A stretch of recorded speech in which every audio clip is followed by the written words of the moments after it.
Good afternoon, folks. It is September 6, 2022. Hope our creators keep you well and safe wherever you are in the world.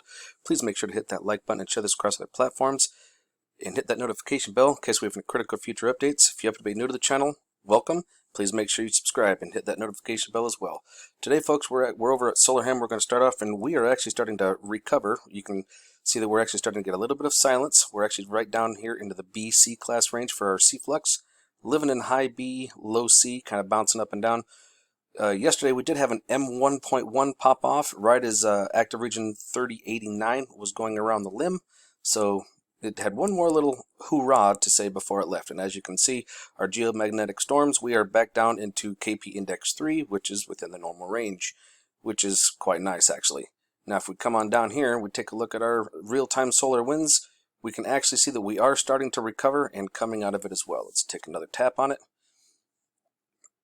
I'll actually take a quick little look-see-wooksy, and as you can see, purple, these little purple bars like this, that's actually when we're having events, and as you can see, we're starting to bounce back and recover out of it quite nicely. There's something I want to bring a little bit of attention to here. As we can see, we have a far side sun eruption, and it was actually quite large, folks, coming off the backside, more than likely from this corner here, from active region 3088, the one that went around the limb a little while ago. So that's more than likely where this is from, and it did create a full halo coronal mass ejection from this flare. So it is quite powerful, and it is moving at a steady clip. However, it's not as powerful as some other channels may have led you to believe.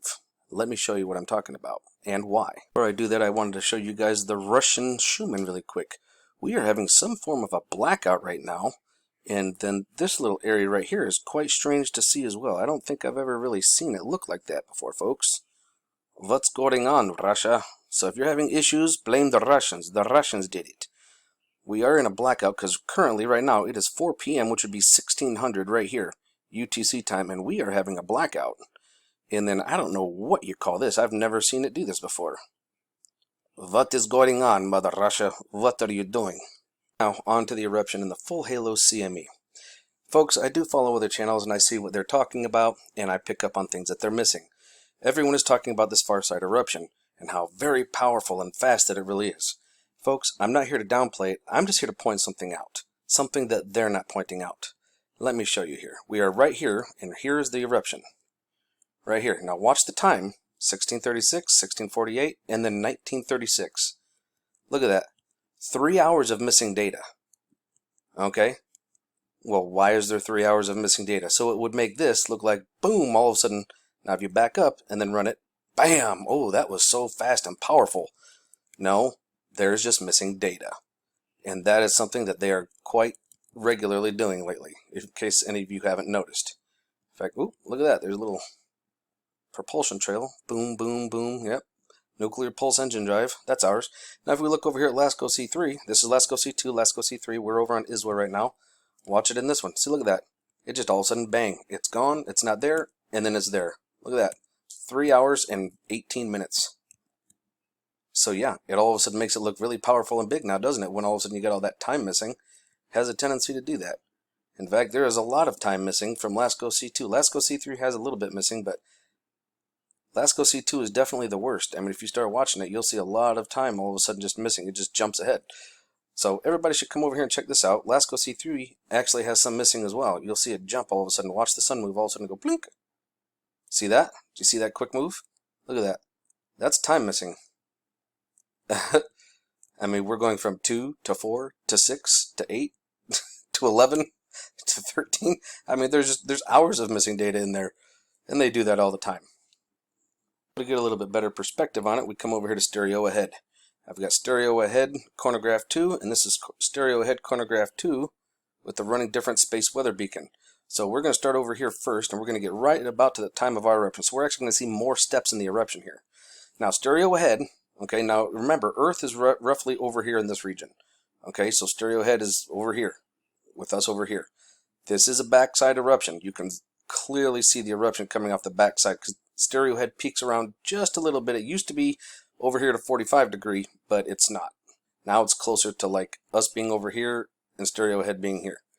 But not, this one, we can get a much better view of the eruption. Now, was it powerful? Absolutely. But not as powerful as some other channels are making it out to be.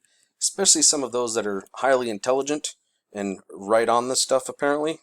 So come on, let's get with it a little bit. And here it is with the difference.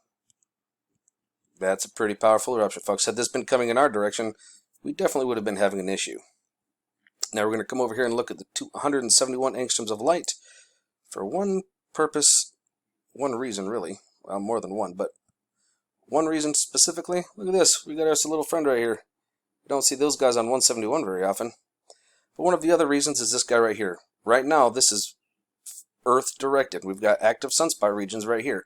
So we're going to have to keep our eyes on this plasma filament right here to make sure it doesn't leave the surface in our direction while it's facing us. Now the other reason, we're going to see that eruption. Do you see it on the backside? Look at all the plasma moving. Let me bring this up a little bit so you can actually see all the filament. Ooh, looks like we had another friend. Did you guys see him? There's that one there, and then top left, top left, we'll see another one. Let me get to him really quick. I just seen him. Oh, there he is. See him right there? Hey there, little fella. How you doing? Almost makes you wonder if it's the same one. But anyways, so we can watch the eruption really well. Watch the filaments right down here. You'll see them dance. Whoosh, you see that? Oh, yeah, that was a good eruption. Look at that. You see that plasma going off the bottom end? That was a good dance. So yeah, we're definitely going to have to keep our eyes open. And we did just miss an eruption. You see this right here on the left side? They're shot out behind us, but it did come off. So we do need to keep our eyes peeled, folks. And then one more quick look on the 304, not just at the plasma ribbon, but also of the eruption right here. And we can see that there's plasma right here, and it just kind of lifts off. And there's no sunspot. Look at that. There's no active sunspot regions right here, but there is here and here. So if any one of these go off, this ribbon's coming with it. And it is Earth-facing. Eyes open, folks. No fear, and remember that love is the only way forward. Solar Wolf out.